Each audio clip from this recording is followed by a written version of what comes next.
ओम ब्रह्म सत्यम सर्वाधार।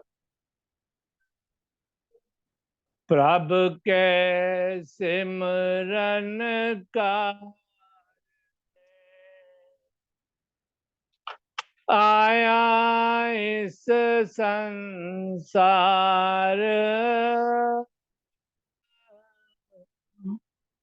मंगत जिस प्रभु से वे तिस चरनी बलिहार। प्रभु के सिमरन कारने आया इस संसार,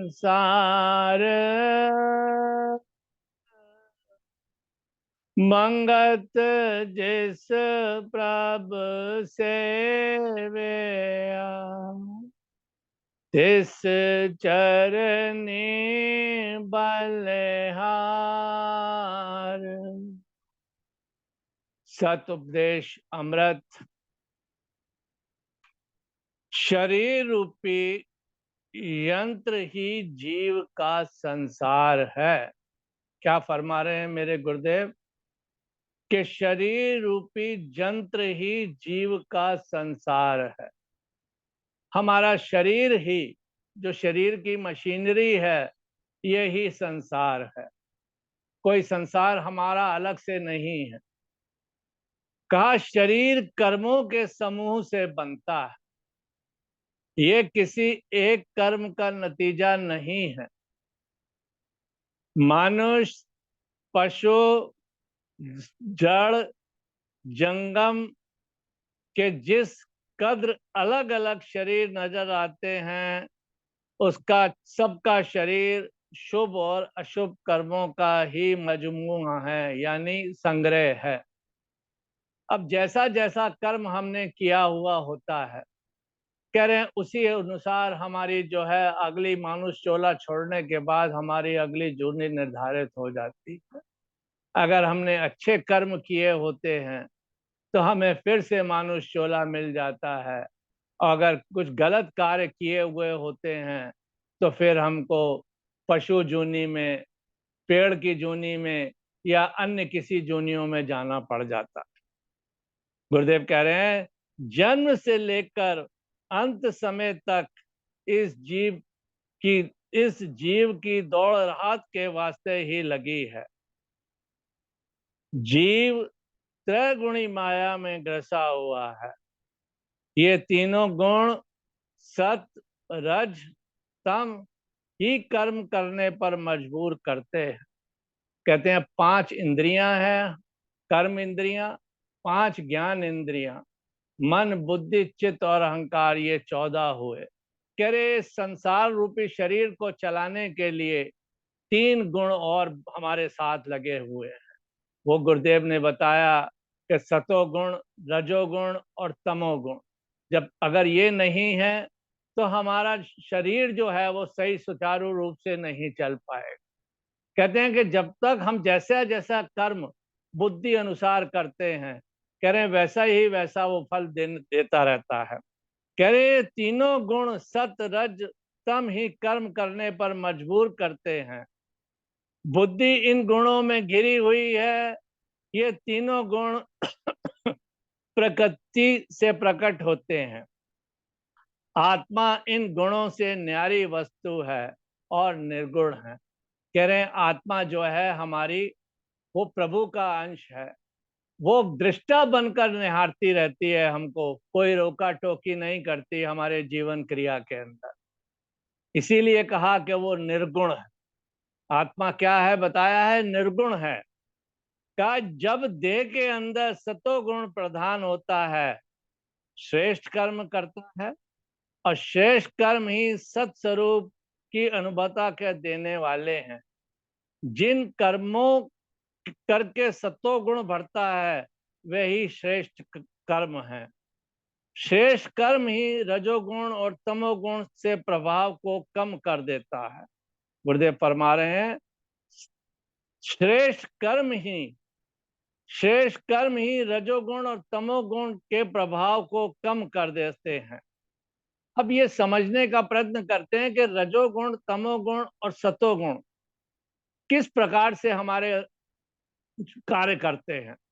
कहते हैं तीन दोस्त जो थे वो किसी गुरु से गुरु दक्षिणा लेने के लिए गए कि गुरु जी हमें कुछ ज्ञान दो। तो गुरु के पास गए तो गुरु ने कहा आप ज्ञान लेना क्यों चाहते हो। कहने लगे हम परमार्थ में रहना चाहते हैं, परमार्थ की प्राप्ति करना चाहते हैं। तो गुरु ने कहा ठीक है, 2 दिन बाद आप आश्रम में रुको, 2 दिन बाद हम आपको इसके बारे में बताएंगे। 2 दिन बीत गए। सवेरे उठे तीनों दोस्त, उन्होंने पूछा गुरु जी आज आपने 2 दिन बाद कहा था कि आप हमें ज्ञान देंगे। गुरु जी ने एक एक एक बटेर तीनों को दे दी। कहा ये बटेर ले लो और इनको ऐसी जगह मारना जहां पर आपको कोई देख ना रहा हो। ध्यान रहे कि ऐसी जगह मारना कि आपको कोई देख ना रहा हो। तो तीनों दोस्त जो थे वो आश्रम से बाहर निकले। एक व्यक्ति जो उनका एक दोस्त था वो थोड़ी सी दूर गया, उसने आगे पीछे देखा कोई नहीं दिख रहा है, ना कोई ये सड़क पर चल रहा है ना आसपास है। उसने पीछे हाथ करे, उसकी गर्दन मोड़ दी और गुरु के पास चला गया। दूसरा व्यक्ति जो था वो थोड़ी दूर तक आगे गया, उसने देखा यहाँ पर तो कोई कब देख रहे हैं लोग बाग, तो वो और आगे गया। उसने कहा यहाँ भी देख रहे हैं मुझे। उस वो जो बटेर को नहीं मार पा रहा था। थोड़े दूर गया, वो अंधेरा, एक अंधेरी कोठरी थे उसके अंदर गया, उसने कहा यहाँ पर कोई नहीं देखा। उसने उस बटेर की गर्दन मरोड़ी और वो भी वापस हो गया गुरु के दरबार में। तीसरा व्यक्ति जो था वो चलता ही चला गया, उसको कोई ऐसी जगह नहीं मिल रही थी कि जहां पर वो इस बटेर को मार सकता। वो एक अंधेरी कोठरी के अंदर चला गया, गुफा के अंदर। उसने उस बटेर को जैसे ही मारने का कोशिश करी, उसने कहा नहीं ये तो इसकी आंखें मुझे देख रही हैं। तो उसने उसकी आंखों के ऊपर पट्टी बांध दी। फिर उसने मारने का प्रयत्न किया। उसने कहा कि मैं इसको मार दूंगा अब, क्योंकि अब इसकी मैंने पट्टी बांध दी है। तो जैसे ही उसने मारने की कोशिश की तो उसने कहा मेरी आंखें इसको देख रही हैं। तो उसने नहीं मारी। फिर उसने अपनी आंखों पर भी पट्टी बांध ली। फिर उसने मारने का प्रयत्न किया तो उसने कहा नहीं नहीं, ये जो मेरे हाथ हैं जिनसे मैं मार रहा हूं तो ये देख रहे हैं। इसी प्रकार करके उसको लगा कि ये रोशनी आ रही है, रोशनी देख रही है, ये दीवारें देख रही हैं। वो व्यक्ति जो था वो बटेर को नहीं मार पाया और आके गुरु के पास वापस आ गया। तो गुरु ने उन तीनों शिष्यों को बुलाया, कहा बताओ कैसे कैसे किसने क्या किया। तो पहले ने बताया कि जी मैं तो थोड़ी सी दूर निकला था, कोई नहीं देख रहा था, तो मैंने उसकी गर्दन मरोड़ दी, वो मर गई। दूसरे ने अपनी बात बताई। तीसरे व्यक्ति से जब पूछा गया, उसने कहा भाई तुम क्यों नहीं मार पाए। तो उसने कहा जी मेरे से नहीं, मेरे बस की नहीं थी, क्योंकि मैं जहां पर जाता था मुझे ये महसूस होता था कोई ना कोई देख रहा है, इसीलिए मैं नहीं मार पाया। तो पहला व्यक्ति जो था जिसने बाहर निकलते ही गर्दन मरोड़ दी थी वो तमोगुणी व्यक्ति था। दूसरा जो था वो राजसी था और तीसरा सतोगुणी था। तो उस गुरु ने उन दोनों से कहा, जो सतोगुणी था उससे तो कहा बेटा तुम्हें तो किसी ज्ञान की आवश्यकता नहीं है, तुम्हें कोई उपदेश देने की जरूरत नहीं है, क्योंकि तुम तो सतोगुणी प्रवृत्ति के हो। और रजोगुणी और तमोगुणियों को कहा कि तुम जो है यहाँ पर अभ्यास और यत्न करो, तुमको इसकी शिक्षा दी जाएगी। तो कहने का ये तात्पर्य ये है कि सतोगुणी व्यक्ति जो होता है वो किसी का बुरा नहीं चाहता है। तो वही गुरुदेव मेरे आगे इस चीज को और क्लियर कर रहे हैं। कह रहे हैं ये तीनों गुण प्रकृति से प्रकट होते हैं। आत्मा इन गुणों से न्यारी वस्तु है, निर्गुण है। जब देह के अंदर सतोगुण प्रधान होता है, श्रेष्ठ कर्म करता है। श्रेष्ठ कर्म ही सत स्वरूप की अनुभवता को देने वाले हैं। जिन कर्मों करके सतोगुण बढ़ता है वह श्रेष्ठ कर्म है। श्रेष्ठ कर्म ही रजोगुण सतोगुणों के प्रभाव को कम कर देते हैं। अब मेरे गुरुदेव बता रहे हैं कि सत्वगुणी प्रवृत्ति हमारी किस प्रकार से बनती है। तो गुरुदेव हमें कुछ हिदायतें भी दे रहे हैं कि हमारी सत्वगुणी बुद्धि किस प्रकार से बनती है। गुरुदेव कह रहे हैं, पहला, सत्संग। जब हम सत्संग में जाते हैं तो हमें सत्य और असत्य का निर्णय पता लगता है, सही और गलत का निर्णय होता है, अच्छे और बुरे कर्मों के बारे में पता लगता है। दूसरा बताया गुरुदेव ने, सेवा। जब हम सेवा करते हैं और सच्चे मन से सेवा करते हैं तो हमारे अंदर से हमारा अहंकार खत्म होता है। फिर बता रहे हैं मेरे गुरुदेव कि परोपकार, कि हम कितना परोपकार करते हैं दीन दुखी जीवों को, मनुष्यों को किस प्रकार से उनकी सहायता कर पाते हैं। तो गुरुदेव ने बताया परोपकार एक बहुत बड़ी औषधि है हमारी बुद्धि को सत्वगुण करने के लिए। फिर कहा कि सिमरन। जब सत्संग, सेवा और परोपकार आ गया तो हम क्या करेंगे, बुद्धि हमारी निर्मल हो गई, शुद्ध हो गई, तो हम सिमरन की ओर अग्रसर होंगे। जब सिमरन हमारा चलेगा तो हमारे ध्यान हमारा लगेगा प्रभु प्राप्ति के लिए। फिर योग होगा। ग्रंथों का स्वाध्याय नित्य ही दूसरों को सुख देने वाले कर्म हैं। ये गुरुदेव ने यहाँ क्लियर कर दिया कि कौन से कर्म हैं। गुरुदेव बता रहे हैं कि ये दूसरों को सुख देने वाले कर्म हैं, जो गुरुदेव ने ऊपर हमको हिदायतें बताई। का सत्पुरुषों ने जिन जिन जिन कर्मों की निंदा करते हैं वही तमोगुणी कर्म हैं। शारीरिक भोगों के खातिर जो कर्म किए जाते हैं वह राजस्व कर्म है। अब शरीर भोगों के लिए हम चाहते हैं कि हमको इस वस्तु की प्राप्ति हो जाए, इस वस्तु की प्राप्ति हो जाए। हम धन माल इकट्ठा करने में लगे रहते हैं कि हम मेरी ऐशो आराम की जिंदगी हो। तो कहने लगे ये सारे कर्म जो हैं राजस्वी कर्म हैं।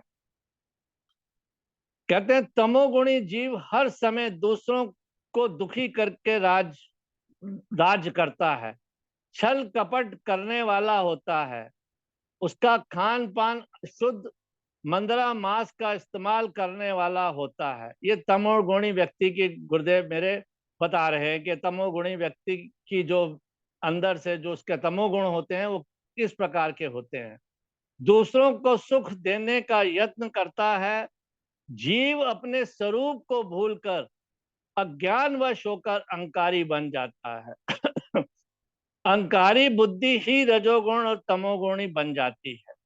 जिस समय मन के अंदर अहंकार आता है, विषयों का चिंतन करती हुई बुद्धि इस कद्र कामना युक्त हो जाती है कि फिर इस माया जाल से छुटकारा हासिल करना मुश्किल हो जाता है।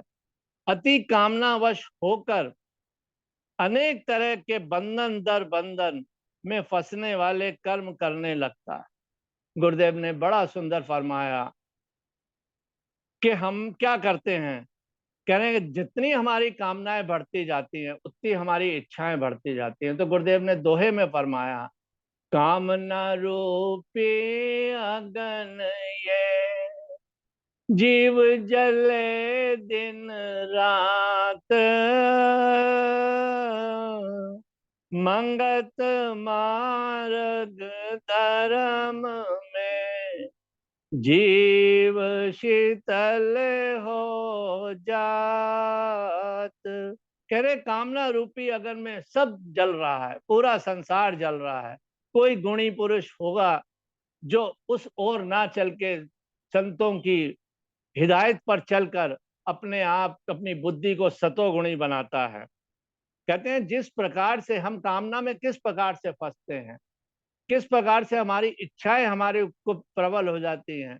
कह रहे जिस प्रकार से मकड़ी जाला बुनती है, अपने मुख से ही जाला बुनती है और उस जाले को बुनते बुनते उसी के अंदर फंस जाती है और निकलने का प्रयत्न करती है, पर निकल नहीं पाती और अपने प्राण दे देती है। कह रहे यही हाल हमारा है। हम अपनी कामनाओं में, इच्छाओं में इस कदर ग्रसित हैं कि हम इससे छूट ही नहीं पाते। आगे गुरुदेव मेरे फरमा रहे हैं, जिसका नतीजा परम दुख रूप होता है। जीव बेबस हो जाता है, अज्ञानी जीव परम दुखी रहता है। जानता हुआ भी अनजान की तरह मोहवश होता रहता है। अब गुरुदेव फरमा रहे हैं, बड़ी होशियारी समझ से चित्त के विषयों को हटाकर कर्मों में लगाना, सत्कर्मों में लगाना चाहिए।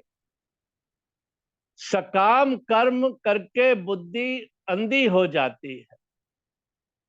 जन्म जन्मांतरों से इस कर्म रोग में बुद्धि फंसी हुई है। दुनिया अनाधुंध चल रही है। जीव जैसा जैसा कर्म साथियों को करता हुआ देखता है, उसी तरह के कर्म करने लग जाता। हम भी देखते हैं कि संसार के अंदर क्या है। हम अपने आस पड़ोस में देखते हैं कि उसके पास 2 कारें हैं, बड़ा बड़ा मकान है, दिन भर अर्थ और अनर्थ करके वो माया कमा रहा है। हम कहते हैं हम भी क्यों नहीं कमाएं, हम भी उस ओर चले। तो चलेंगे तो सही उस ओर, पर इसका अंजाम किसने भोगना पड़ेगा। कह रहे ये अंजाम जो हम चलेंगे तो हमें ही तो भोगना पड़ेगा। हम दूसरे से कंपैरिजन करने लग जाते हैं, कह रहे उसको कुछ नहीं होगा, मुझे क्या होगा। तो मेरे गुरुदेव बड़ा सुंदर एक चीज दोहा बताते हैं हमको। विख बीजे निस दिन गुनी, मांगे अमृत सार, मंगत सोई पाइए, जो घाले करे विचार। कह रहे हम रोज आना गलत गलत से कार्य कर रहे हैं, और हम एक्सपेक्ट क्या करते हैं कि इसका फल हमको अच्छा मिले। कह रहे हैं भाई जो चीज तू बो रहा है वही तो तुझे मिलेगा। कहते हैं ना, बोए पेड़ बबूल के तो आम कहाँ से आए। कह रहे हम जो खेती कर रहे हैं वही तो हमको मिलेगी, वही तो हम काटेंगे। और हम एक्सपेक्ट करें कि नहीं साहब ये जो कर्म हम कर रहे हैं ये कोई गलत नहीं है, अच्छा अच्छा है। कह लेंगे ये वो अच्छा होता तो तुझे अच्छा ही फल मिलेगा। तो गुरुदेव कह रहे हैं मंगत सोई पाइए, जो हमने बीजा है वही हमको मिलेगा। आगे गुरुदेव क्या कहते हैं, उसी तरह वे भी कर्म करने लग जाते हैं। कोई ही विवेकी जीव इस संसार को देखकर विचार करता है, विचार करके इसे दुख रूप जानकर इससे छुटकारा पाने का यत्न करता है। भाग्य से ही सत्संग मिल जाए, जो सत्य विचार धारण करके ईश्वर माया या प्रकृति के भेद को पाकर अपना सुधार का रास्ता अख्तियार कर लेता है। करें कोई एक गुणी पुरुष जो इन चीजों से छुटकारा उपरस होकर सतमार्ग पर चलकर अपना जो जीवन सुधार लेता है, कह रहे हैं वही सही मायने में सतोगुणी और सात्विक प्रवृत्ति का व्यक्ति है। तुम प्रेमियों ने बहुत सत्संग विचार सुने हैं, उनको हृदय में रखा है। रोज रोज ऐसी संगत नहीं मिलती। आहार व्यवहार संगत की पवित्रता तभी बनी रह सकती है जब जब श्रद्धा विश्वास से जीव धर्म परायण होगा। इस भयानक काल में ईश्वर ही सुमति देवे, ताकि नित्य ही गुरु पीरों के उपदेशों को विचरते हुए उन पर अमल करते हुए संसार में आना सफल कर सके।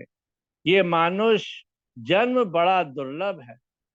मानुष देह पाकर सत असत का विचार जीव कर सकता है, और जितनी भी योनियां हैं वो भोगमयी योनियां हैं। कितना सुंदर गुरुदेव ने बताया कि 84 लाख जोनियों में सर्वश्रेष्ठ जोनी जो है वो मानुष चोला है। कह रहे हैं बाकी जोनियां क्या हैं, कुत्ता बिल्ली अन्य जोनियां जो हैं, कहने लगे ये सब भोग जोनी है जो हम भोग भोगने के लिए आए। इस मानुष जोनी को क्यों सर्वश्रेष्ठ बताया, क्यों उस परम पिता परमेश्वर ने हमारे को बुद्धि बख्शी, विवेक दिया, जिसके अनुसार हम सोचकर विवेक से निर्णय लेकर वो सत्कर्मों की ओर हम अग्रसर हों। कहा पशु पक्षी दीगर जड़ योनियां सभी अज्ञान डर अज्ञान की तरफ ले जाने वाली हैं। अच्छे कर्म करके जो जीव सत मार्ग पर चलता है वह सत सूझी प्राप्त करके अविनाशी सुख को प्राप्त कर सकता है। अब गुरुदेव ने यहाँ बताया हम कर्म कर रहे हैं। कहते हैं हम सकाम कर्म और निष्काम कर्म दो प्रकार के कर्म करते हैं, हर प्राणी मार्थ करता। सकाम कर्म जो है वो हम अपने लिए करते हैं, अपने परिवार के लिए करते हैं, अपने मिलने जुलने वालों के लिए करते हैं। और निष्काम कर्म जो होते हैं वो हम दूसरों के लिए करते हैं, उसकी फल की एक्सपेक्टेशन हमको नहीं होती। कहते हैं ना, नेकी कर और कुएं में डाल। तो हमको जो निष्काम कर्म होते हैं उसकी हमको फल की आशा नहीं होती। इसको एक छोटे से 1 मिनट का दृष्टांत से समझ लेते हैं। कह रहे एक माता जी पुण्य बहुत किया करती थी, जीवन भर उन्होंने कोई ऐसा कर्म नहीं किया जो कि कष्ट देने वाला हो, हमेशा निष्काम कर्म सेवा सारा कुछ करती थी। पर उनको किसी असाध्य रोग ने आकर घेर लिया। उनके मन के अंदर इच्छा थी कि मेरा प्रभु हिंदुस्तान का कोई जो सबसे बड़ा डॉक्टर हो वो भेजेगा और मेरा असाध्य रोग दूर हो जाए। माता जी की अंदर से इच्छा थी। कहते हैं एक डॉक्टर साहब प्लेन से ट्रैवल कर रहे थे, उनको मुंबई जाना था।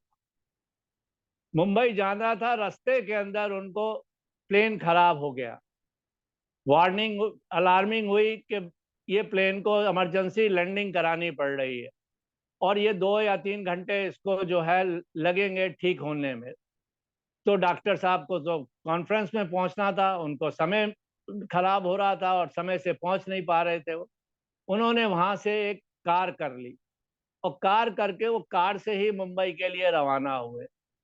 थोड़ी सी दूर 50-40 किलोमीटर ही चले होंगे तो कार खराब हो गई। जहां पर कार खराब हुई वहां पर आसपास कोई कारखाना भी नहीं था और हल्की सी वर्षा हो रही थी। तो डॉक्टर साहब एक मकान के अंदर गए जहां पर वो बूढ़ी माँ बैठी हुई थी। इस बीच ड्राइवर जो था वो गाड़ी ठीक कराने चला गया। माता जी जब अंदर वो गया तो व्यक्ति पूछा, माता जी आपकी क्या तबीयत खराब है? तो माता जी ने कहा हाँ मेरी तबीयत खराब है। उसने कहा आपको क्या रोग है? कहने लगे, माता जी ने बताया मेरे को ये रोग है। और वो डॉक्टर उसी रोग का ही स्पेशलिस्ट था। तो कहते हैं परम पिता परमेश्वर जो हमने कर्म किए हुए होते हैं, कह रहे हैं वो व्यर्थ नहीं जाते हैं। कहते हैं ना हमें तो पता नहीं लगता है कि साहब ये जो कर्म हमने किया, निष्काम कर्म किया, इसका फल मिलेगा कि नहीं मिलेगा। कह रहे हैं ये उस परम पिता परमेश्वर के पता है कि किस रूप में आकर वो हमारी मदद करता है। वो निष्काम कर्म जो हमने किए हुए हैं, सेवा की होती है, वो किस रूप में सामने आ जाती है। कहने लगे वो माता जी को असाध्य रोग की उसने दवा लिखी और माता जी 1 हफ्ते के अंदर जो ठीक ठीक हो गई। और वो उसी डॉक्टर से इलाज कराना चाहती थी जो उस परम पिता परमेश्वर ने माता जी को वहां पर ही भेज दिया। वही गुरुदेव मेरे बता रहे हैं। कहा प्रभु की दयालुता तो हर एक जीव पर हो रही है। क्या फरमा रहे हैं मेरे गुरुदेव? प्रभु की दयालुता तो हर एक जीव पर हो रही है। उस मालिक की याद ही परम सफलता देने वाली है। ईश्वर सबको प्रीत और प्रतीत बख्शे। फिर किसी प्रेमी ने गुरुदेव से एक प्रश्न कर लिया, गुरुदेव महाराज जी हसद्या खेड़द्या खांद्या पींद्या होवे जीव मुक्त कोई ऐसा तरीका बताएं कि आसानी से छुटकारा हो जाए। क्या फरमाया गुरुदेव ने? प्रेम प्याला जो पिए शीस दख न दे, लोभी शीस न दे सके और नाम प्रेम का ले। कह रहे प्रेम प्याला जो पिए, कह रहे जिसने उस नाम का प्याला पिया है, रस का पान किया है, कह रहे वो तो अपना शीश दे सकता है, उसमें निर्माणता आएगी आएगी। और जो लोभी है, जो हंकारी है, कह रहे उसके अंदर निर्माणता नहीं आ सकती। वो नाम किस प्रकार से प्रेम का ले पाएगा? कहा प्रेमी जी जिब्या की रचना को पूरा करने के वास्ते और इंद्रियों के लवा जमात इकट्ठे करने के लिए किस कद्र यत्न प्रयत्न रात दिन करते हो, जो भी रस और स्वाद प्राप्त होते हैं सब एक पल में गायब हो जाते हैं। दुखों सुखों को भोगता हुआ आखिरकार संसार से खाली हाथ चला जाता है। जरा किसी ऐसे सत्पुरुष का नाम तो लो जिसने हंसदिया खेड़दिया मुक्ति प्राप्त की हो। ओम ब्रह्म सत्यम। दास से कोई गलती हो तो क्षमा करें।